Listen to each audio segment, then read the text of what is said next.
Ed, after our Good Friday message, said, Kedi, you must come back. You need to come back. And then I was grappling. Surely I can't continue with that message. I can't replay it. And then last week, seated there, when Harvey started to preach, he said, what is the difference between the Red Sea, the crossing of the Red Sea, as well as the cross? I commented, and Ed gave a comment, and this message was born.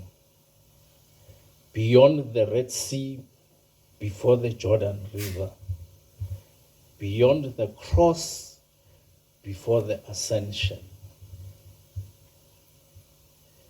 Beyond the Red Sea, then that we know when they crossed the Red Sea, they crossed the Red Sea.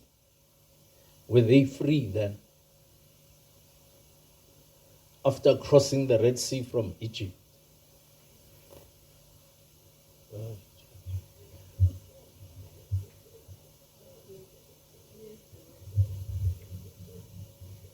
But did they get what they were promised?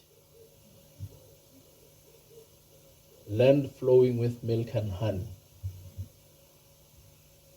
Before the Jordan River. Okay, let's see, there are some similarities between after they crossed the Red Sea and after the cross of our Lord Jesus Christ. They spent 400 years in the wilderness. 40 years. Sorry. They were in Egypt for 400 years.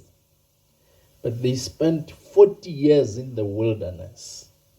And our Lord Jesus Christ appeared for 40 days after the resurrection. They ate fresh manna from heaven. Our Lord Jesus Christ provided fish that broke the nets. Moses was a lawgiver. Our Lord Jesus Christ is the author and finisher of our faith.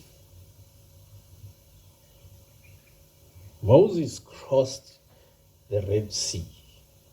Our Lord Jesus Christ was resurrected from the cross. And what does the Bible say about both of them?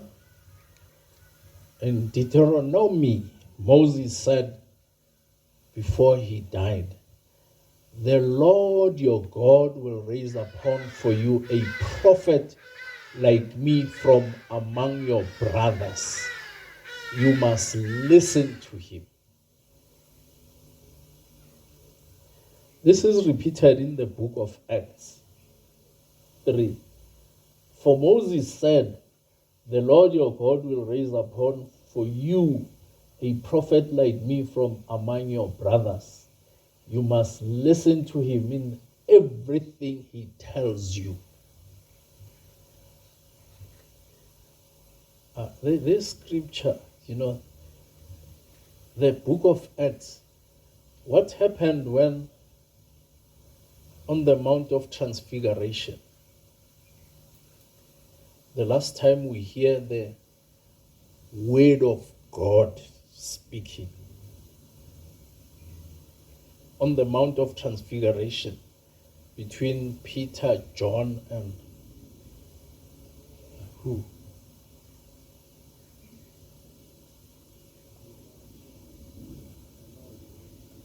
No, Moses and Elijah were no longer here. They were there. They were there. They had a conversation with our Lord Jesus Christ. But it was John, Peter, who's Peter's brother? And James.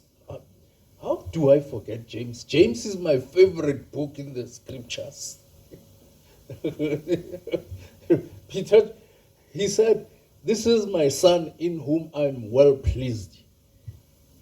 Hear him. Whereas when our Lord Jesus Christ was baptized, the voice came and said, this is my son in whom I am pleased. Full stop. That was the beginning of the ministry. But at the end of the ministry, God says, hear him. So even here he says, hear him. But our Lord Jesus Christ says, if you had believed Moses, you would believe me because he wrote about me.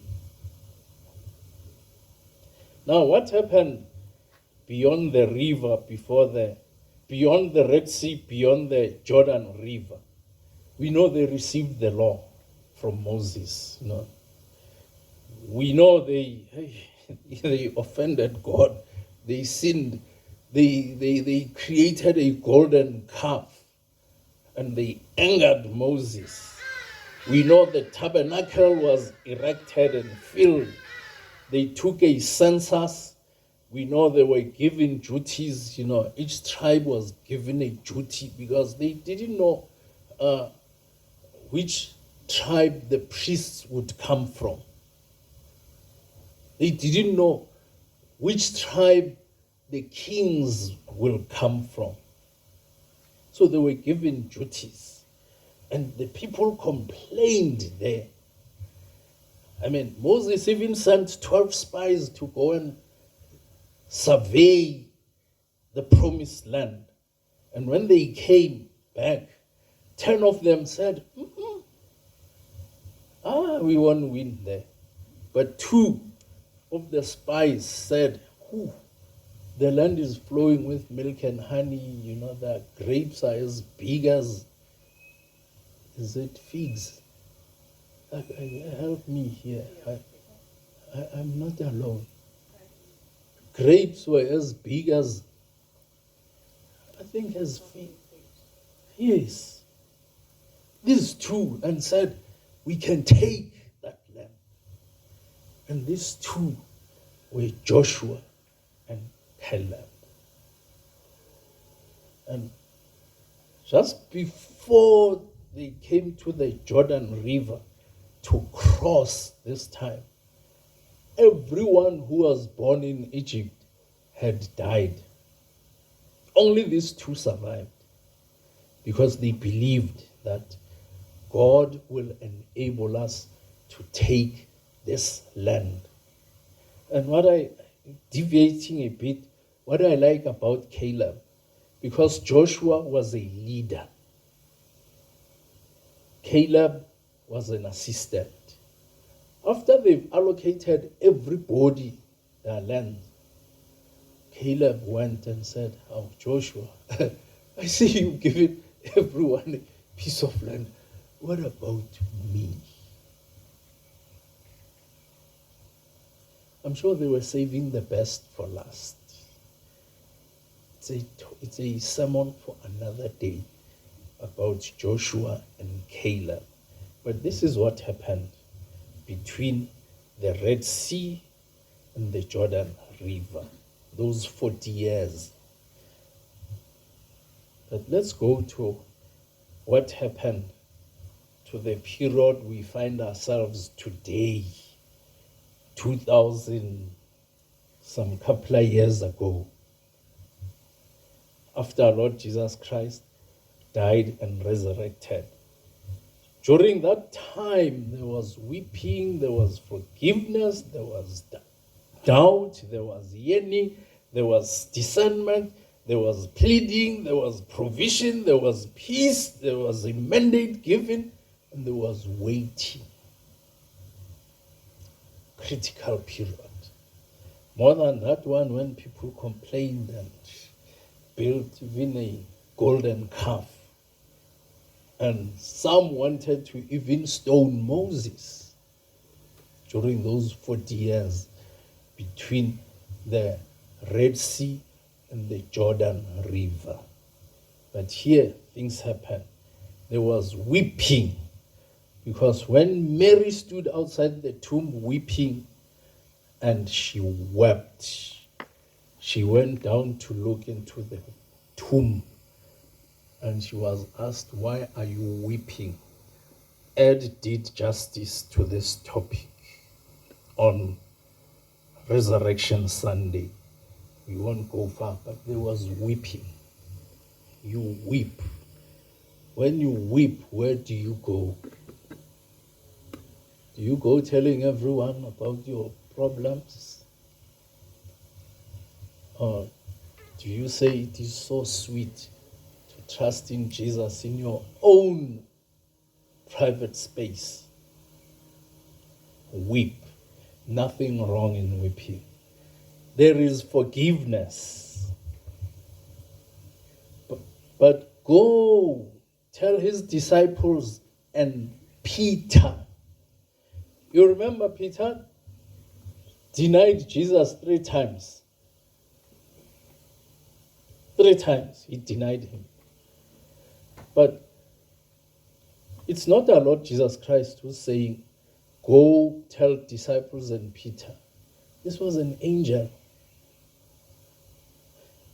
Go and tell Peter he's forgiven. He must come back. Come back. Our Lord Jesus Christ is going before them to Galilee, and you will find him there just as he told you. So Peter is forgiven. He is forgiven. You are forgiven. There are things that you did. The judge here had them. Harrowing things. You see, man, woman can be evil. They do dastardly deeds. Things unimaginable. But they are forgiven. Our Lord forgives them.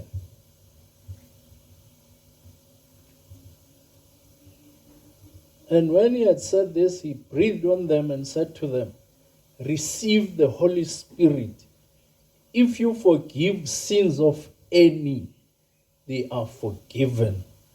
If you retain the sins of any, they are retained. So after the resurrection, after the cross, there is forgiveness. Go and forgive. It just doesn't matter what they did to you. Forgive, but don't forget. So because when you forget, the same thing can happen to you. But you forgive and keep your distance. Forgive. There is forgiveness. There is doubt after the cross. You know, there is this term that we use, the doubting Thomases. Is that what we know about Thomas? As Christians, we can't use that term. We should be saying the confessing Thomas. Because after Thomas saw the wounds, he answered and said to him, my Lord and my God. My wife got a message sometime this week. Someone asking, where in the Bible does it say Jesus Christ is God? I did not deliberately, I ignored her. Did I answer you? I didn't answer. I was going to give the answer here.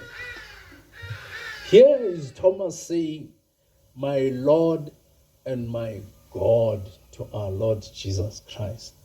And Jesus Christ didn't say, hey, you can't call me that.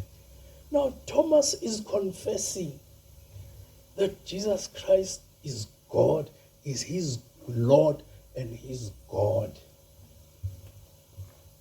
So he's a confessing Thomas. He's no longer a doubting Thomas.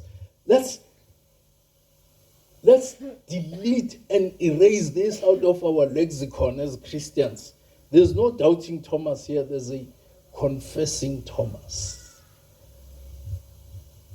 And after the cross, there is yearning, there is excitement. Because our Lord Jesus Christ was standing on the shore. These disciples they went back to their own ways. They were fishing. And our Lord Jesus Christ came to the shore and he spoke to them. They heard his voice. And upon Peter hearing this, he got excited. He was in the boat. He took off his clothes and dived into the ocean and swam to him. Because now he was yearning. Are you yearning for the Lord? When you hear his voice, do you yearn for it and say, he's forgiven me. I'm going to him. I'm not going to wait for this boat. When we say here in church, can we do this? Do you yearn? Do you jump? Do you get excited? Or do you say, who's going first? Peter didn't wait. And this is not from the book of Opinion 3, verse 16. This is John 21, verse 7. Go and read it. I'm sure we'll make these notes available later. But Peter jumped into the ocean to go towards the Lord. There is discernment. There is thrilling. There's a thriller after the cross, beyond the cross. It was those men who were going to Emmaus, and they were walking.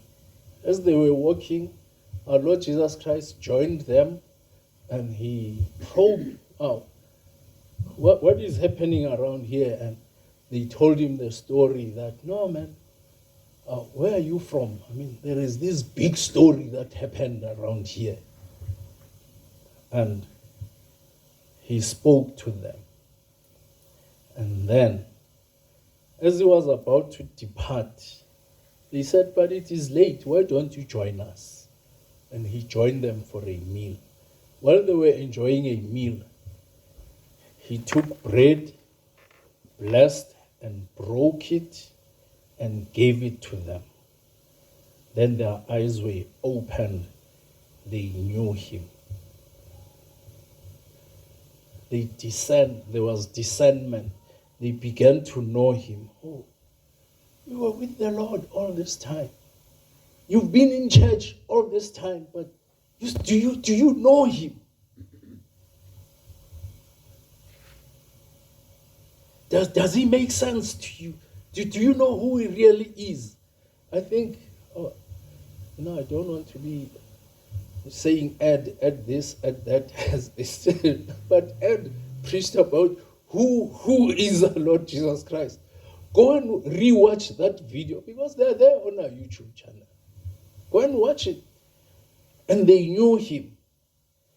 And they said to one another, did not our heart burn within us while he talked with us by the way, and while he opened to us the scriptures? Their hearts burned, as he was talking to them. Now, the scriptures, you study this, Study your scripture. Read your Bible. You don't have one, it will be provided to you. Shelley, it's get provided, isn't it? Read your scripture. But don't only read. Live what it says you must do. Hear him. There is pleading after the cross. And they pleaded with him, stay with us, for it is nearly evening and the day is almost over. It is nearly evening in your life. Plead with him to stay with you. He will not refuse. He will stay with you. There is provision, because they're on the shore. And Jesus said unto them, cast the net on the right side of the ship, and ye shall find. They cast therefore, and now they were not able to draw it for the multitude of fishes. Here they toiled all night, and they caught nothing. And these were experienced fishermen. They knew what they were doing, but they didn't catch anything until our Lord came and said, cast the net on the right side. Now the question is, where are you casting your net? Are you casting it on the right side? Are you using your own opinion? Whatever you do you ask him? Or you just do it? You just jump in, cast the net, whole night, and you catch nothing. But if you cast it and you commit your work to the Lord, and your plans will be established. You ask him, where must I cast this net? And you commit it to him. Because he says, when the time is right, I, the Lord, will do what, church? When the time is right, he will make it happen.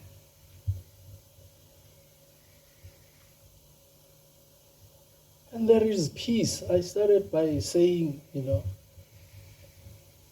peace, be still.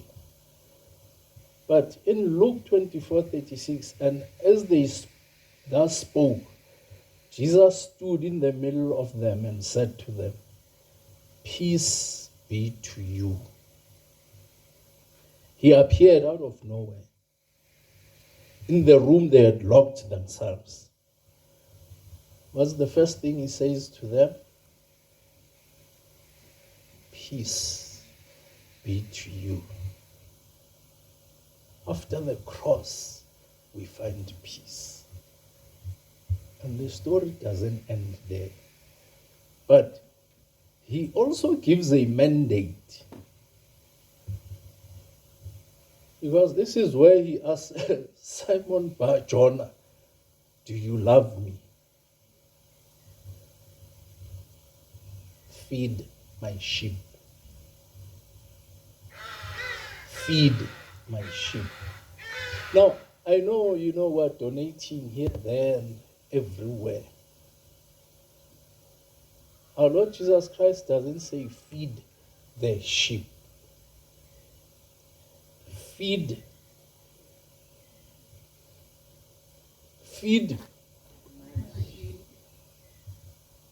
It's simple and straightforward.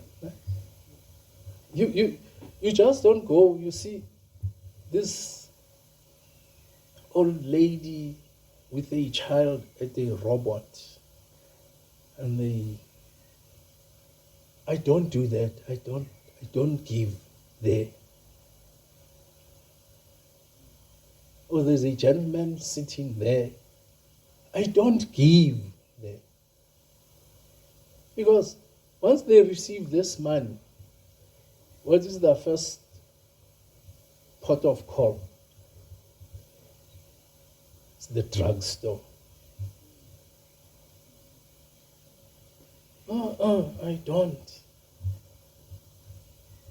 I would rather give someone who's distributing gospel tracts or sharing the word of God in a street corner. That is my sheep. That is good soil. Because our mandate is to feed the sheep. And in closing, there is waiting after the cross. You wait. Because he says, do not leave Jerusalem, but wait for the gift my Father promised, which you have heard me speak about. For John baptized with water, but in a few days you will be baptized with the Holy Spirit. And what is the promise there? That when you receive, you will receive power when the Spirit comes on you. But you say, I've been in church all these years, but I don't see the power. He said you will receive power when the Holy Spirit comes on you. Maybe let's go back to that verse we read. And when he had said this, he breathed on them and said to them, receive the Holy Spirit. Receive the Holy Spirit.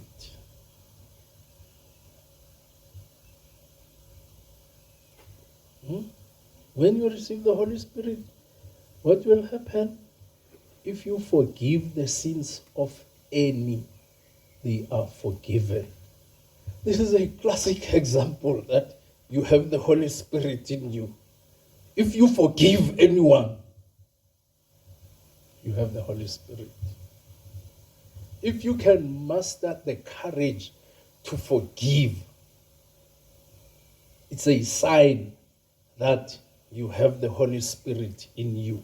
But if you cannot forgive, you are still before the cross. But you want to be beyond, not before, beyond the cross, when the Holy Spirit will start to manifest. Because Lord Jesus Christ gave them, he said, receive the Holy Spirit. Did they receive it there and then? You see, when you read, this "'tis so sweet to trust in Jesus," I always contrast it with this Zulu song that says, Limnandi Vangeli, that the gospel is delicious. I interpret it the way they say it's so sweet. He said, receive the Holy Spirit. But did they receive it that day? They received it 50 days thereafter. It's like with God said to Adam, if you partake of the fruit, you will surely die. They did partake of the fruit, but was that fruit poisonous? That after eating it, they died? Instead, Cain went on to kill Abel. Adam died when he was how old? 700-800 years old. He died later. But God said you will surely die. Now here our Lord Jesus Christ says, receive the Holy Spirit. And if you forgive the sins of any, they are forgiven. If you retain the sins of any, they are retained. And forgive, you must also forgive yourself. You are carrying weight. It's weighing you down. It's about you thinking about you, the things you did and so on. Release them. Forgive yourself first and forgive others. It's a sign that you have the Holy Spirit. And as we close, we're going to have communion together. One thing I like about this church, about the preachers, when you come to a service, you don't know what new thing you're going to hear. It's always a new thing. Sunday in, Sunday out. The communion, this word, I heard it for the first time sitting there, and the preacher was here. And he said, we're having a common, who remembers church? A common union with Christ. We're having a holy common union with Christ. Is it not sweet? to know that he's in heaven, seated at the right hand of the Father. And when bad things happen to us, yes, he is seated, interceding. But when bad things happen, he stands up at the right hand of the Father. What happened when Stephen was stoned? The scripture doesn't say he was seated. Stephen said, I see the Lord standing at the right hand of the Father. When we partake here, he is standing. He's joyous because we're having a holy, common union with him. I'm going to ask two saints to come and assist us with the elements. And we'll be singing. You see, when I said, whenever a call is made, you must be like Peter. I want a stampede here, No, it's me first, me. Oh, can we do that, church? Can we be that church that jumps?